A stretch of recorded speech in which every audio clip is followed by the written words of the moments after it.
You're listening to Finding Your Genius Zone with Dirk Nevelle.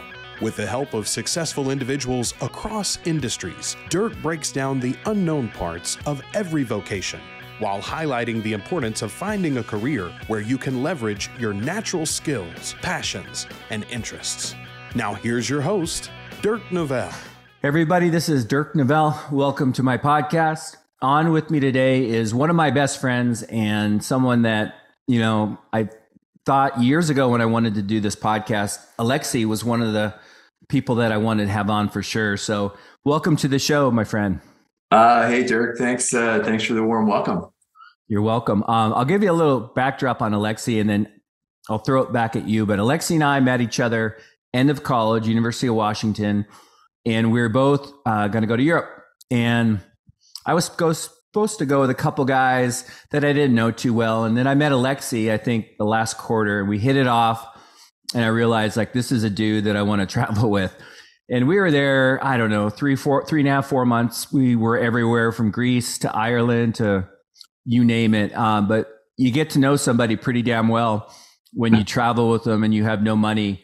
And I think out of all the nights we were there, I remember over 50% of the time we didn't spend money on finding a place to sleep. So we either slept outside or in the train or whatever. But anyway, Alexie's been in my life for a long time, was in my wedding, amazing father, and just a guy that I really look up to. So he is, I've watched his career for a while and, I really like where he's settled in. I feel like he's pivoted into a flow where he's like in his zone of genius. And again, I've known him, he's been in sales like me, but I'm going to let him talk a little bit about what he does and we'll get into the weeds on kind of what that means. So instead of me trying to, explain it, why don't you tell, you just got back from Spain, you're on the plane, someone sits next to you and they say, hey, what do you do? How would you answer that?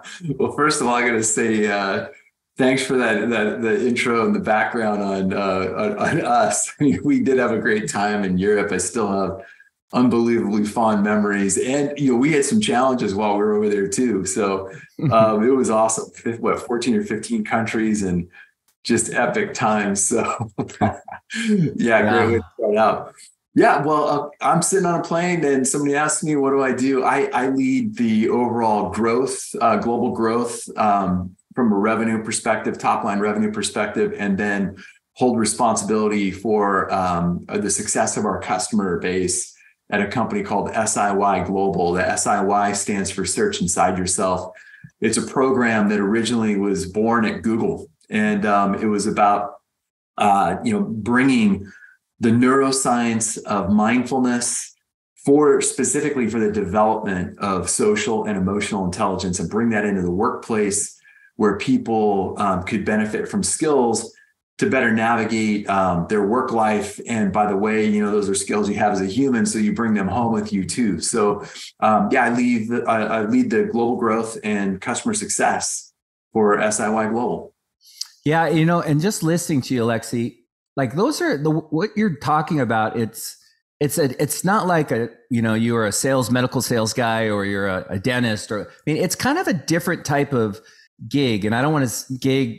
I hope maybe the wrong word, but it's very interesting to me, the emotional intelligence and leveraging that in the workforce, speaking to C-level management, our world has changed. There's a lot of things I want to get into, maybe even AI and how it might affect what you do. But these are discussions or things we weren't talking about 20, 30 years ago, right? Yeah, no, I guess it probably would have been about 20, 30 years ago when I first came across this material, a guy named Daniel Goleman, who really brought emotional intelligence as a theme into the workplace. And it was really wrapped around, how do people cultivate skills to better relate with others. And because they relate well with others, maybe listen better, communicate better, then they're more apt to collaborate better, and then maybe more skillfully navigate times of conflict. So that's where the social and emotional intelligence comes in. And it was about 30 years ago that it seemed to really kind of begin to be brought into the workplace. And now it's much more common. They call, soft skills or power skills These are those skills that, they're not the analytical, problem solving, reasoning, technical understanding type skills. These are the skills that people need in order to be successful in relationships. So it's funny you brought up AI. If you go in and you use Chat GPT and you ask, what are some of the skills that AI can't replace? Well, this is one of the first things that pops up. There's no replacement for the ability to relate authentically with another human being and be able to have influence and have those interpersonal dynamics take place that are part of being human.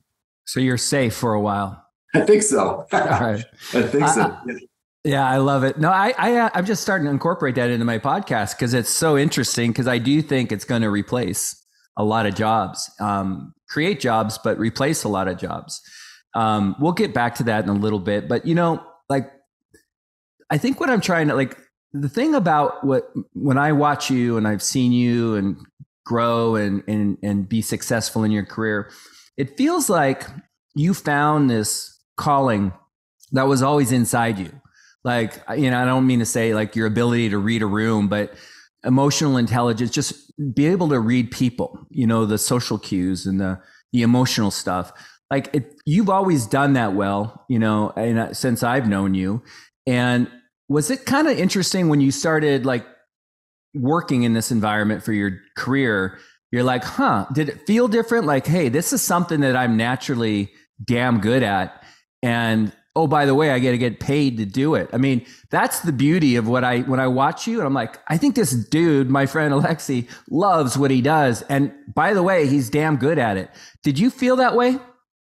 Wow. I mean, it's such a loaded question because first of all, I don't think I had all those skills because there were times that I would call out the career limiting move that maybe I made because of not being able to manage myself as well as I would hope early in my career. I mean, there's an instance that comes to my mind immediately around having being grilled by the president of the business of a company that I was working for, and his way to determine if somebody was leadership material was to just destroy them in a public setting, in a conference room type setting, and how they reacted and responded would determine if they had the mettle, if you will, to actually be a leader. So I would not say that that's the prototypical leadership environment that's promoted these days. But I had to live through that and actually stood up in a meeting and basically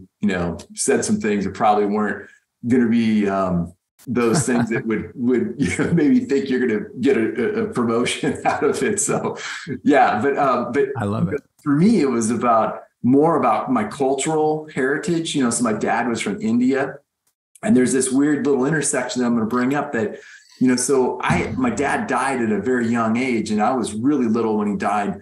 But it left for me this desire, this need to fill a gap around my own, kind of genetic heritage, being half Indian, and really wanting to learn more and wanting to sink myself into understanding in kind of in a form of identity. What is my true identity? How do I figure this out when my dad's gone? And I went pretty deep into mindfulness, meditation, yoga. I teach all three. This is well before I took on this role. But those practices where you're really present, where you're in the moment, give you the ability to turn off the natural autopilot that the human brain has for efficiency, by the way. So, about 50% of the time, the average person is thinking about the future, or they're ruminating about the past. So they're worrying about the future, or they're ruminating about, oh man, if I would have done something differently in the past. So, but it's when you're in that present moment that you can recognize your own state and what may be going on for you emotionally, which then gives you the ability to at least create a little bit of a pause and make a decision around how you want to act, react, et cetera. So it was those skills that I was building and cultivating more out of a sense of identity that really ultimately brought me to where I am now, because it's those very same skills that help to translate into the launching pad for how people can, learn trainable skills around emotional intelligence. It all takes place with the core qualities of awareness, self-awareness, self-management, and there are many more beyond that. But that self-awareness piece is the crucial, like the foundational pillar, if you will, for how to cultivate, social and emotional intelligence.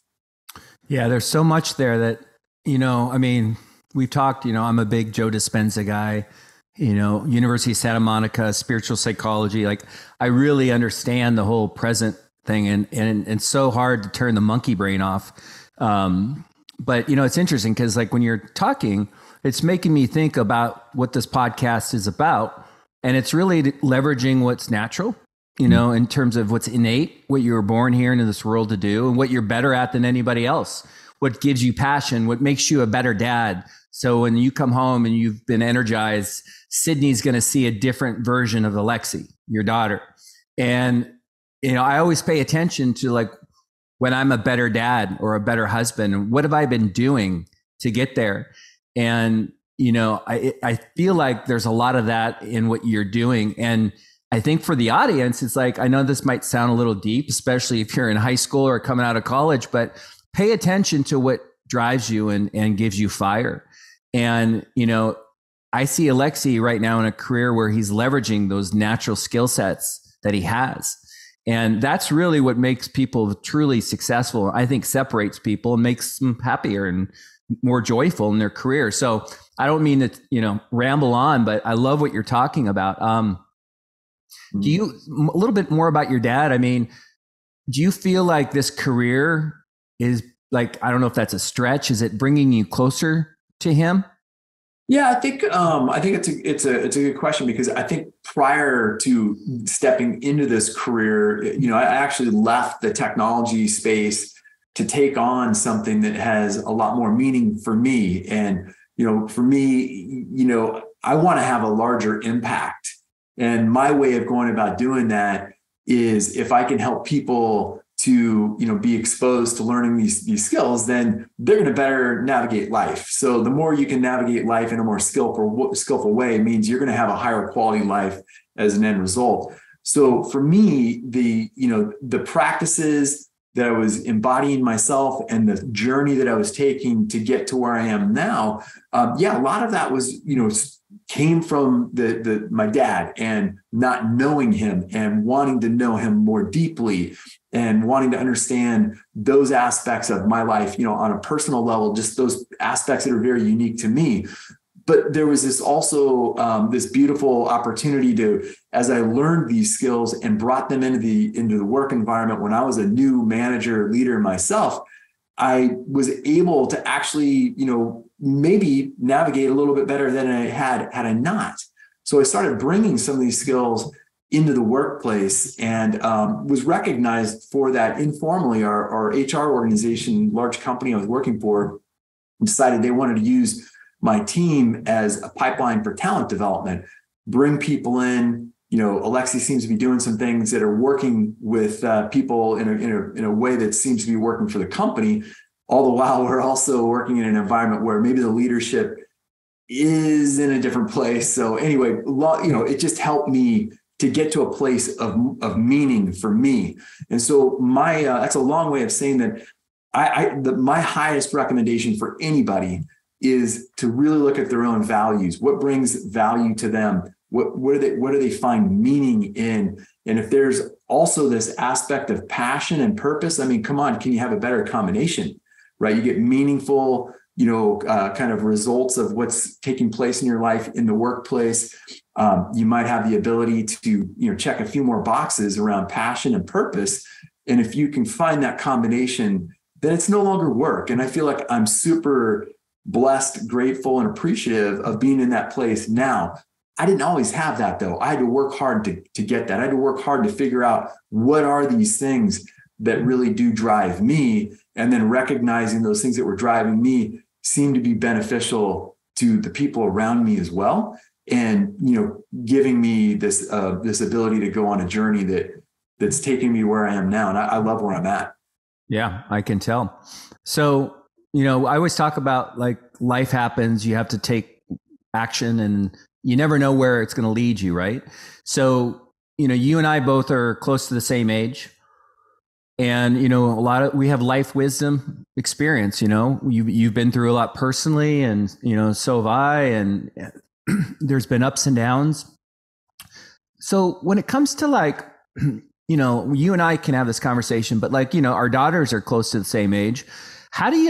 What's your advice to people, say in college, that are trying to figure out, they're so maybe focused on money or what society looks good. And, I mean, what I wanted to do in college was nothing like what I'm doing now. But like, what's your advice? Because I don't think young adults and high school kids think like this, right? And you and I probably didn't think like this. So yes, you have to take action, but how do you expedite the awareness or the rebirth of, figuring out what drives you? Like, how do you do that? Did you have any advice if someone's watching and they're like, this makes sense, but like, I don't think like this. Maybe they're just not used to thinking like this. Yeah. I mean, what a great question. So if I could rewind, go back into time, the thing I would say is I'll use the word intentional.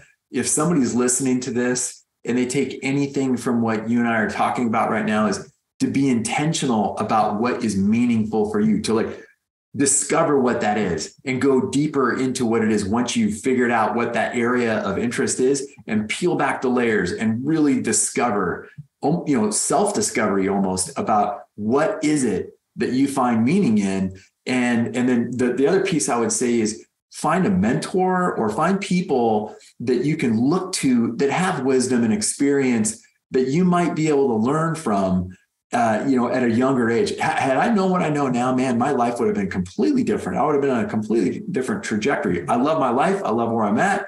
And I see how if I could have just had some of these influences at a younger age, what that might have done for me, and, could have been pretty cool. I'm going to just ask you, what do you think? I mean, that's one of the questions I ask at the end, but knowing what you know now, what do you think you would do different? Wow, gosh. I think I probably would have spent more time with myself, for myself, as opposed to really being worried about what my social group was thinking and doing, and being part of that. I think you got to be really good and comfortable with yourself. I think you and I have shared before that I think one of the greatest human superpowers that's out there that everybody can cultivate is self-compassion, because we're always going to be our own worst critic. I mean, that inner critic voice, it's pretty powerful. So, learning, the skills around compassion, self-compassion, empathy, but self-compassion towards yourself gives you the ability to actually see things in a different way. It gives you the ability to label things and create meaning in a different way. And I think I think it's something I wish I would have learned somehow, some way when I was younger, because it would have helped me make better decisions. Yeah. I mean, that's a deep one. Self-compassion. I mean, I'm the king of beating myself up. I figured if I can beat myself up harder than anybody, then you know what I mean? Yeah. It's kind of like, and it was effective, right? I mean, it made us both successful, whether it was sports or grades. Like, you're hard on yourself, but I also realized, like, I'm hard on people, other people. Sometimes I'm very judgmental, but all that comes back to how I, view myself and how I treat myself. So that's a big one for me, working on self-compassion for sure. I think it's important to bring that into the workplace, because, when people are in their job and maybe they're not doing so well, or maybe they just feel like they're struggling, a little dose of self-compassion around that experience changes the experience itself and can set you on a path to where you're a little bit more open and curious about how things could be different. But when you're beating the crap out of yourself, it's kind of hard to see through that lens, because that lens just isn't available. You're just busy beating the crap out of yourself. Yeah. I mean, I don't know how deep I want to go on this, just because I don't want to lose these people that are trying to understand it. Let's get back a little bit into your job, and you wear multiple hats. So that if someone's watching you and you're like, this sounds cool. I mean, you just got back from Spain, which was kind of a unique thing. You don't always fly across the country. or across, to another country. But tell us a little bit about just what you did. And then, anything you want to get into the weeds on like what your week, your day looks like, are you in Zoom having meetings 50% of the time? Are you face to face? Are you working nights? Tell us a little bit about what's it like to be in your world.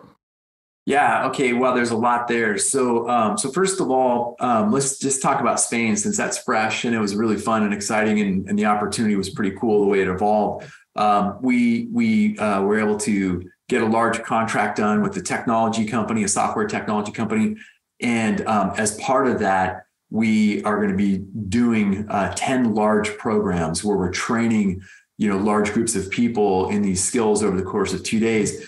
Part of the way I got the deal done was to agree to actually co-teach the first program. So get the program launched in a really powerful, successful way, put a lot of pressure on me, to shake the rust off a little bit and really dig in deep. But so it allowed for me to go to Spain, to go to Barcelona and meet with 50 people, have a co-teacher, bring the program to this organization. And then from that, use that as a launching pad to drive the rest of these 9 more programs that we're going to teach.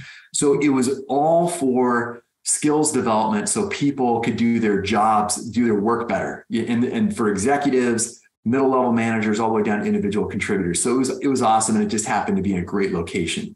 The organization I work for, SIY Global, we spun out of Google originally as a nonprofit.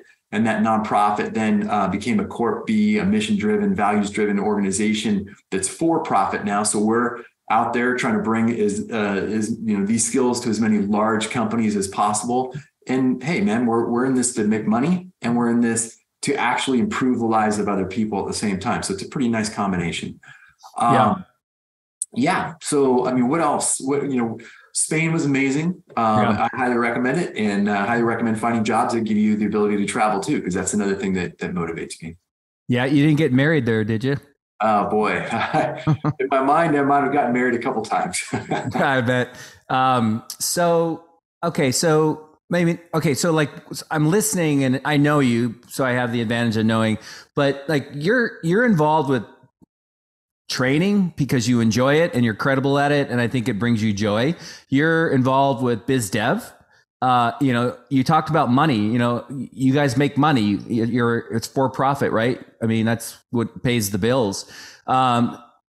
You do a lot of things, right? You have a lot of skill sets and a lot of hats that you wear. Talk to the audience a little bit about getting into this world, or this, I don't want to say niche, but this, what are the opportunities? Because not everybody's can read a room. Not everybody's social. Not everybody's persuasive and they enjoy sales. And some people are introverts, right? Some people like to kind of close the door and be on their own. Are there multiple opportunities, like with your company, for example, for different types of skill sets? Yeah, absolutely. So, for people like myself, I had to train myself to be a little bit more extroverted. I'm more introverted at heart, but I've learned to become more extroverted over time and in my career and with intention. But yeah, there's always opportunities within small to mid-sized and even large organizations where certain skill sets might be more applicable. If an engineer, think about, a lot of engineers aren't prototypically vibrant, people that are out selling things or working a lot with other people. There's customer success roles where once a customer has been signed under a contract, and then how do we make sure that they're as successful as they possibly can be when they're using our services? So that's a completely different skill set. There's just so many. I work for a company that's fairly small. We're growing really fast. We're a rapidly growing company. But there's that's the other thing I would suggest, is that people need to think about what kind of environment do they want to be in. Do you want to work for a really large, stable company?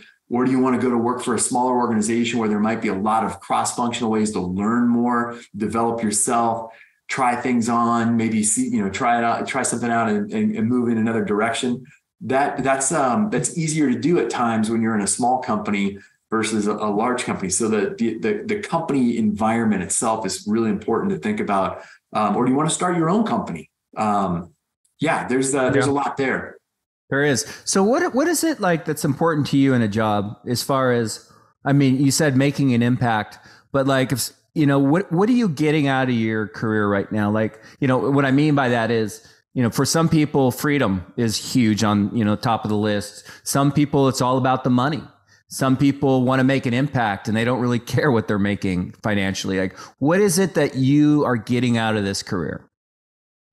Well, I mean, for me, I'm at a stage in my life and in my career where I want to have a little bit of I want to be able to say I had an impact, a positive impact. So I chose a profession very specifically and intentionally to where I will have the ability to have impact on a large scale, working with people to bring these kinds of skills to people and change their lives. So the more socially, emotionally capable you are, the better you're able to navigate life in general, bump up against challenges, work around resilience, what kind of resilience and capacity around resilience do you have? How do you cultivate that?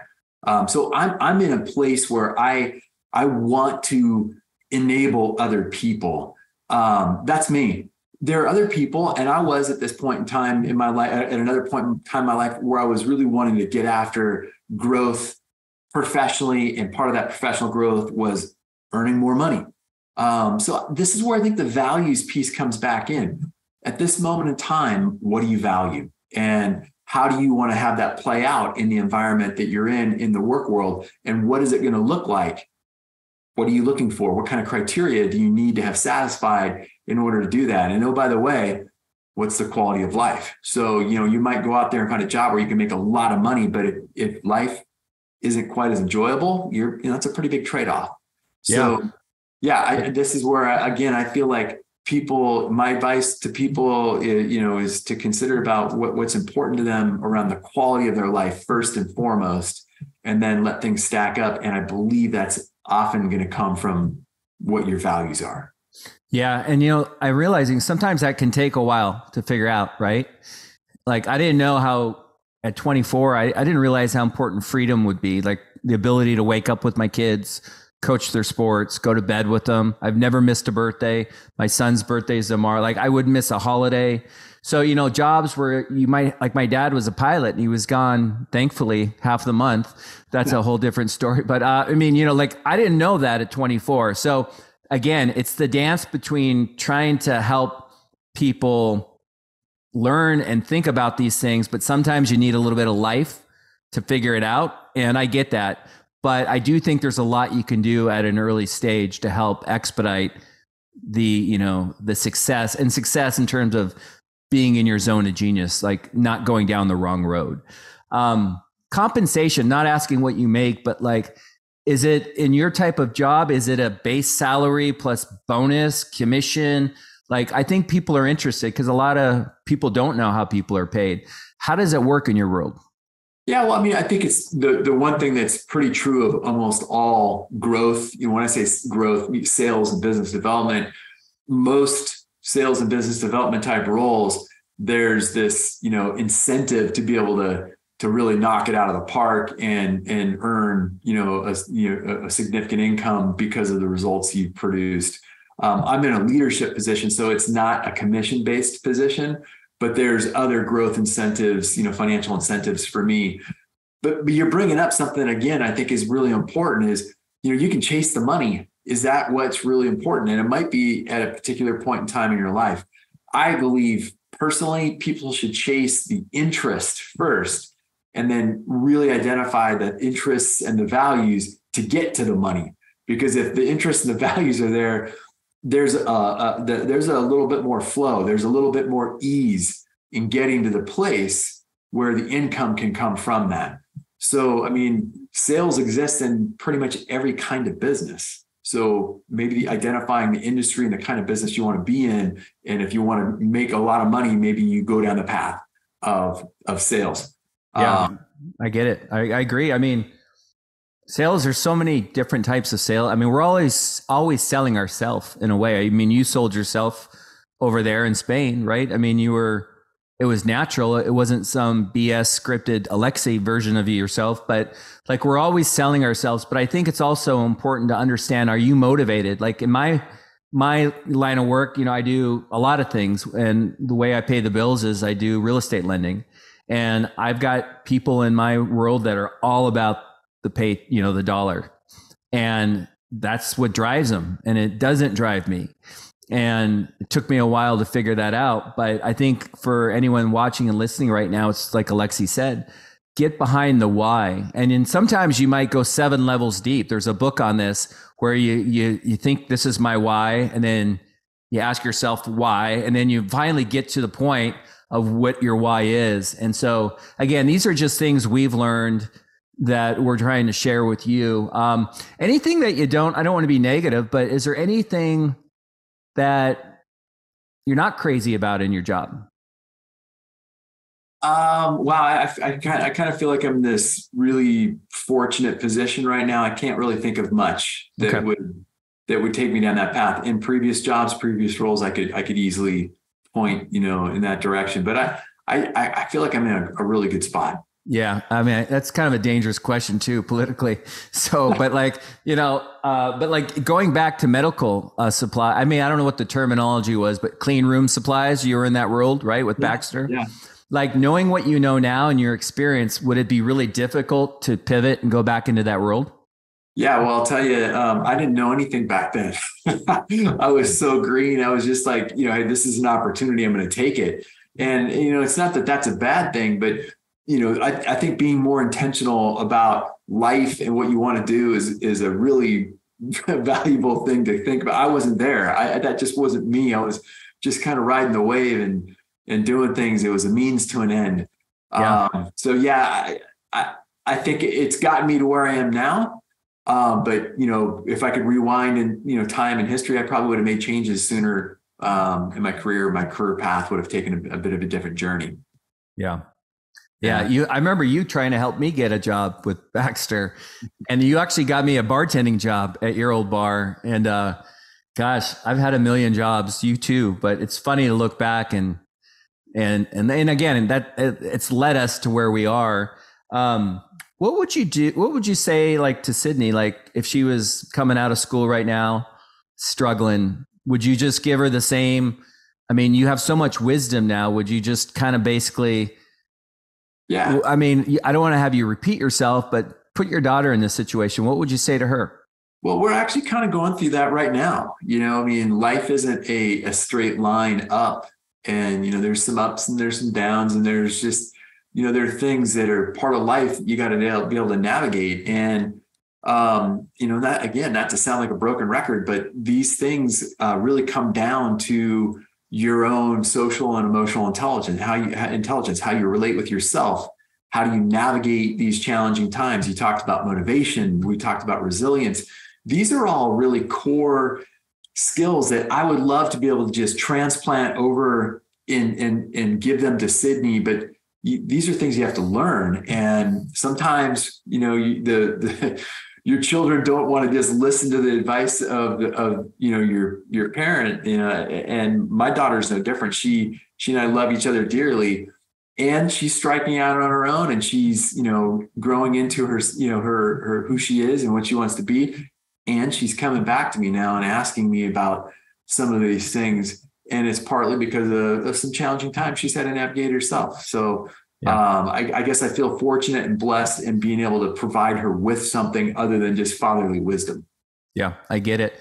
One question I kind of came up that I want to ask, I hope it's not too deep, but I just, you talk about being intentional, right?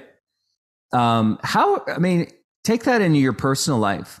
Like, if someone's watching, they're trying to understand what this intentional thing is all about. Like, you're talking about being intentional in terms of choosing a career. Like, how are you intentional in life? Let's just take your career out of it. Yeah, I mean, that's an interesting question. So I've learned things about myself that bring me pleasure, or maybe brings me to my edge, to where, a growth edge or whatever. That would be intentional, like taking myself into a place where I want to continue to grow. I think for me personally, growth is a massive part of my life. I'm always wanting to learn and grow and develop.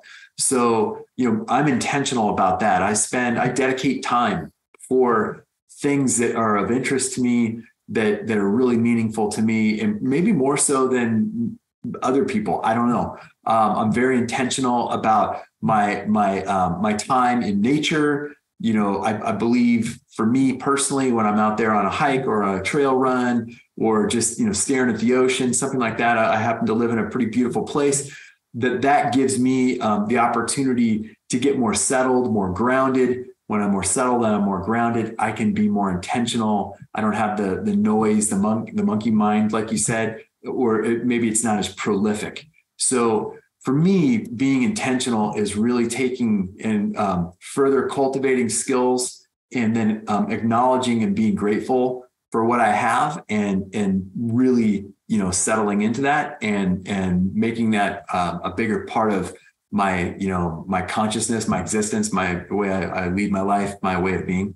Yeah. I mean, it's also really interesting if you think about it, for people watching and listening, like, be intentional about your thoughts and your words and how you speak. Like, I had this conversation with my son, Noah, who was a lot like me, very hard on himself, especially with sports. And like, be very intentional and aware of, your words, and your words create your emotion, and, your thoughts are very powerful. So for the people that are watching, like, be intentional about who you surround yourself with, right? The people that feed your brain, whether it's positive or negative. And I think someone told me once that oftentimes, we are who we hang out with. Yeah. Sometimes it might take 2 or 3 years, but you become kind of like them in a way. Not that we lose our individuality, but be very aware and intentional about how you choose your time, who you're with, what words, what books, what movies, whatever gets into your brain. I don't know. I think that's great. I like that you brought that up. So as far as like kind of upward mobility, and, it's not like success is always about, okay, now I'm going to become a C-level and start my own company. But like, what do you think about your future? Like, I know that you're super happy and super, regarded in your company, but like, what is the trajectory for somebody like in this industry that has your skill sets? Like, maintain, grow the business, become, a partner, or, I mean, let's just say this company went away. What would you do? Go try to find a similar group in a different company? Yeah, I don't know. I mean, it's interesting you bring that up. The organization I'm with, the company I'm with, we're fairly small, but we have great potential. I mean, that's one of the reasons why I'm here. We've got this ability to actually grow in a massive way. We're going through our own digital transformation so we can scale the delivery of our product and our services. So I'm in a position where there's massive potential to grow, not necessarily, from a changing of job responsibilities. I suppose I could take that path, but that's not really what I'm looking for. I think the question's a little bit, I think it's a little bit different for where I'm at, and what would that mean? It's, there's just not a lot of reason for me to want to, there's so much that needs to get done. There's so much to do.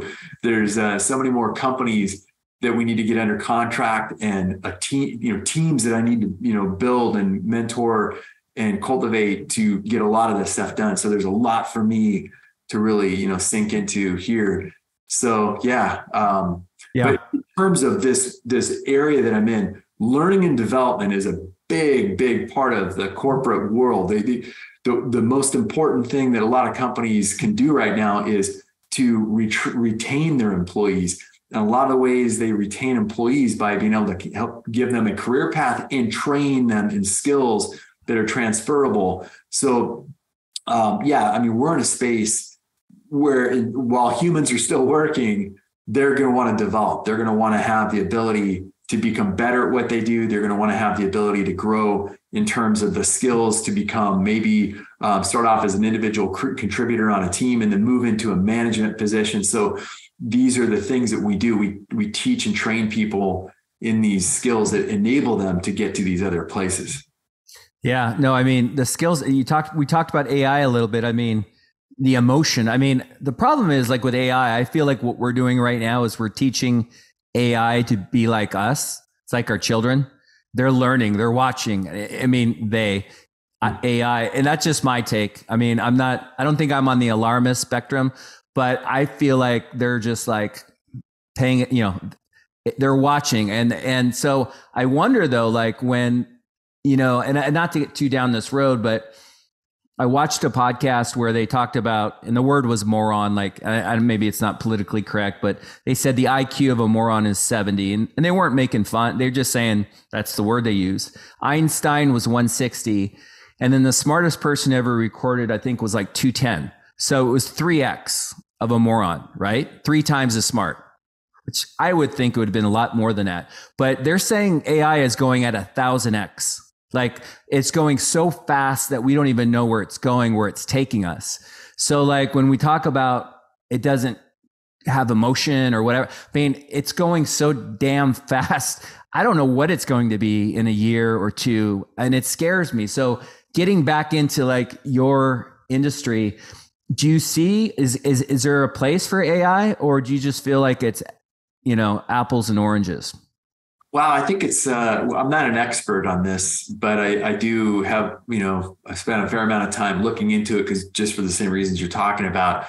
My understanding is it's going to be able to automate and process information so much faster than we could on our own. But in doing so, enable us to make better decisions because of all this automation and processing that's taking place. So I actually have maybe more of an optimist view on it. Yeah, I think it is going to take out a lot of jobs.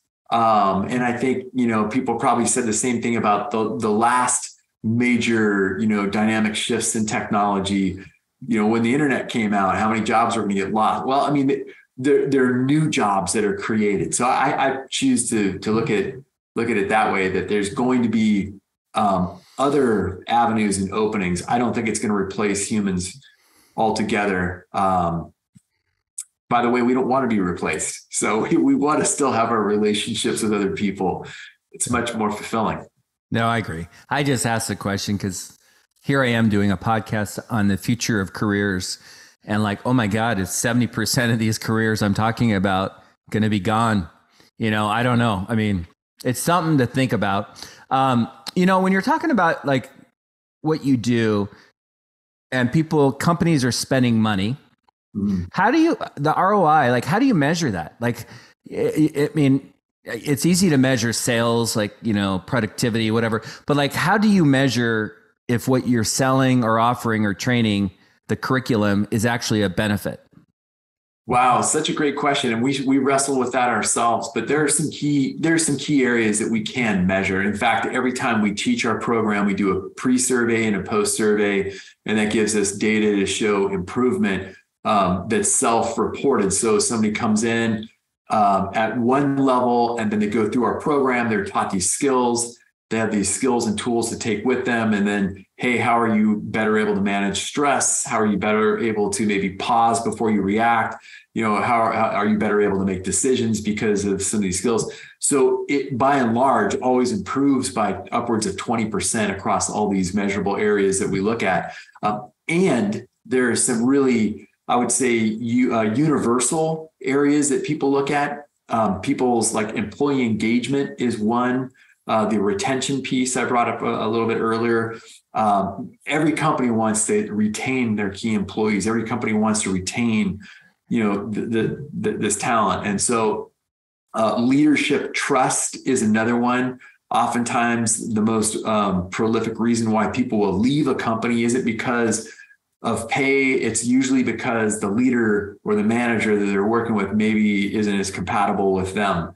It's not always the case, but it's a common case. But these are all human things, right? These are all human dynamics that we try to solve for, and you can measure for those. You can measure retention, you can measure absenteeism, you can measure people's satisfaction with their own company and satisfaction with leadership, et cetera. So yeah, these are some of the key areas that we would try to we measure.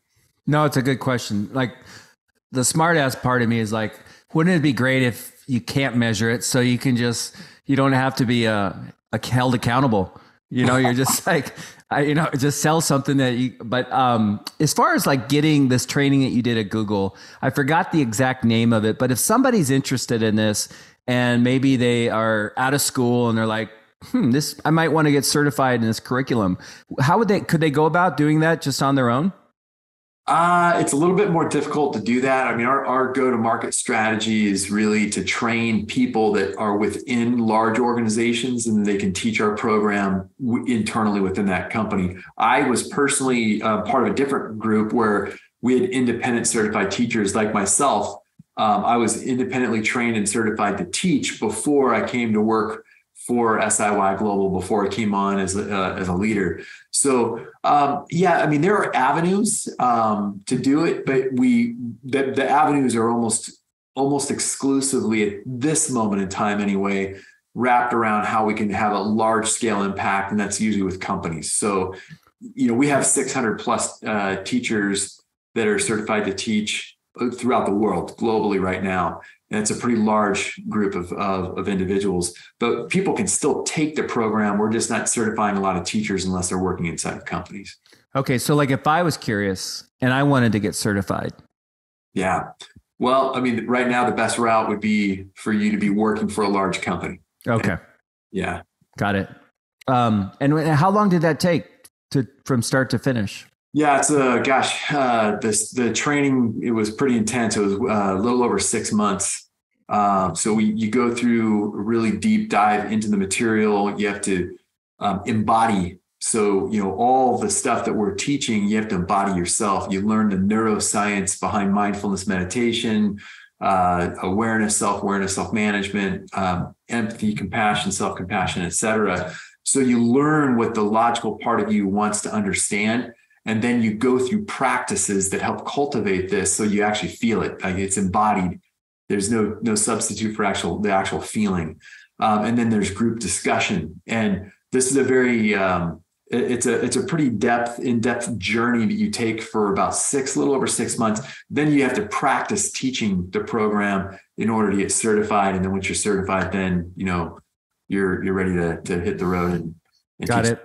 No, and I apologize to come back to this question. I guess I'm still a little confused, but like in any trade or any, you can, like, you want to become an appraiser, you want to become whatever, a firefighter, you can go through that process. It's free to do that. Like, I understand that doesn't mean you're going to actually have a job training, but like, are you saying like, at your previous company, do you have to be sponsored by a company for Google to actually train you, or can you go online and and just sign up and go through this 6 month, whatever? I mean, I understand that you might not be able to actually go teach the course unless you get hired by a company, but I would think that anybody.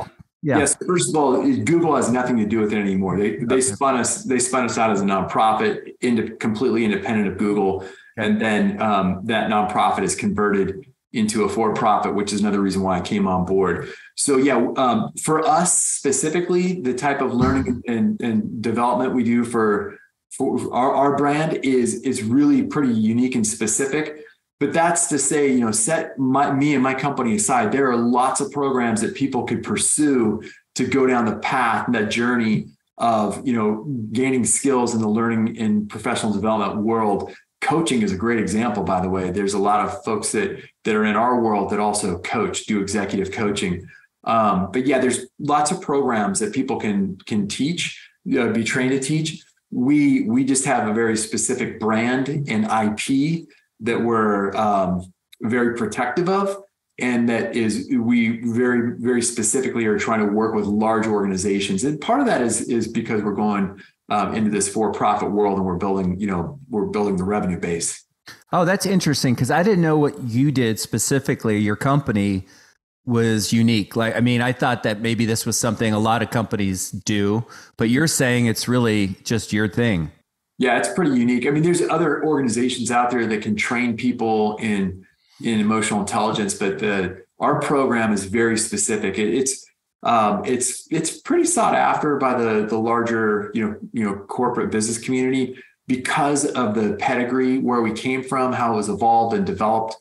Being born at Google, a lot of dollars and effort were put into the actual curriculum development, bringing into the fold some experts in the field around areas of neuroscience, psychology, and business.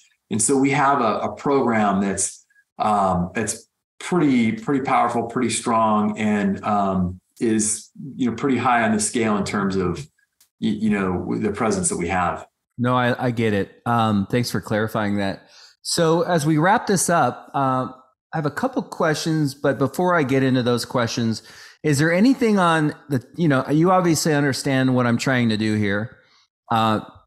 Is there anything on the tip of your tongue or any questions I didn't ask you or anything you feel compelled to kind of say before we wrap it up, along the lines of helping people choose their life work more effectively?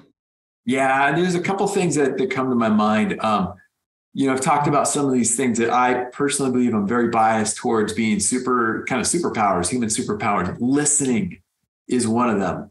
So the ability to actually listen without the need to respond and have your own, prepared response, but really giving the full gift of your attention to somebody else to listen. That is a skill that's super powerful. And that I think will serve anybody, no matter what environment they're going to move into from a work-life perspective. A listening skill. And by the way, your personal relationships too tend to thrive when that significant other truly feels like you're listening. So yeah, listening. I think listening, and being an expert listener to me is a skill that will serve everybody in the work environment, let alone personal environment. That's really interesting. You said that. And it's like, I've always thought I was a good listener. And then when I went to USM, there's 28 listening skills. We would do these trios and work on them. And I realized shit, I'm not as good a listener because and for people listening, no pun intended, but they're listening to us right now. What we're talking about is the need to have the answers, or if Alexie's talking and I'm already thinking about what I'm going to reply and say, you can tell, there's stereotypical salespeople, you can tell that are just full of crap when you're talking to them. Cause they're, their mind, they're already thinking about what they're going to say. But Alexie's right. And it's a muscle. It's not that you don't care or you're not interested in the other person, but I think we're so used to, especially in coaching, and I've coached people trying to fix them or have the answers. And, listening is not always about having the answers. It's about just providing a space and being present. And it's not so easy, right? I mean, it's what makes you probably so good at what you do.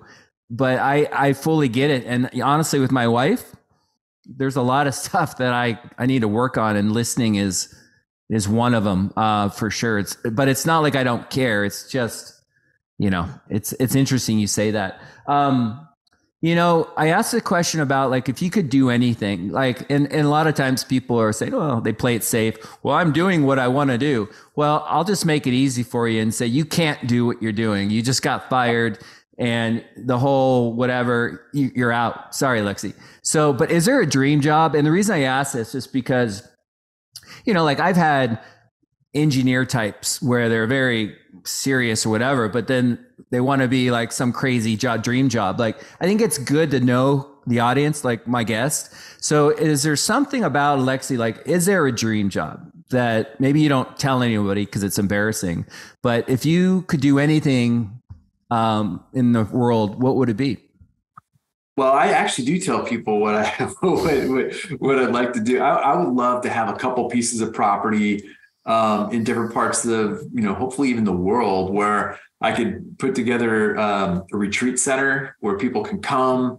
If I'm not working for SIY Global, I still am very interested in what I do. And I really, really like the, having the opportunity to work with other people, hopefully improve the lives of other people. And I think it'd be great to be able to bring people to these really cool settings where, you got epic sunsets or you're on the mountaintop or whatever, but pieces of property where that are a destination for others to come to and, maybe dig into their ability to grow and learn and develop personally and spiritually, maybe even. But yeah, that's my dream job, I guess, would be to have a couple pieces of property where there's a steady flow of people coming in to do this type of work and to be part of this and be part of this kind of work. Yeah. Have you ever been to Esalen? I've not been to Esalen itself, but I've driven by. I've been around the area, but yeah, it's a pretty cool place from what I understand. I've looked it up a number of times. Yeah, no, I think you'd be great at that. Like the thing is when you take somebody to a beautiful place where they can be present and detach, right? Amazing things can happen. I mean, I've been lucky enough to be in a coaching group where we go to beautiful places all over the world, not all over the world, but part of, Latin America, Costa Rica, and amazing things happen when you can kind of get out of your world, your environment, and then the energy of even like the Joe Dispenza meditation retreat, like when you're with like-minded people where you feel safe and to be vulnerable. And I think that's really cool. And I could see you kicking ass with something like that. And maybe you can maybe our property is going to be one of your places you can, set up shop. Let's do it. Let's get something going in your backyard. You got such a beautiful piece of property. Yeah, we do. We're very lucky. Well, buddy, I appreciate it. You've been awesome. And, Alexie, by the way, has been real helpful in helping me technology wise set up a lot of things. And it's been super patient, but one of my favorite people in the world. I don't get to see him as much as I'd like to, but the thing about close friends is, it doesn't matter if it's been a month. You talk to somebody, it's, you just pick up where you left off. So I really appreciate it. I think it's great information you provided, and I'm hoping it's going to help some people. Well, I'm hopeful that it does. You're one of my favorite people on the planet, so I'm so happy to have been able to just do this with you. So yeah, thanks, Dirk. All right, buddy. Thank you. All right. Have a great night. I will, buddy.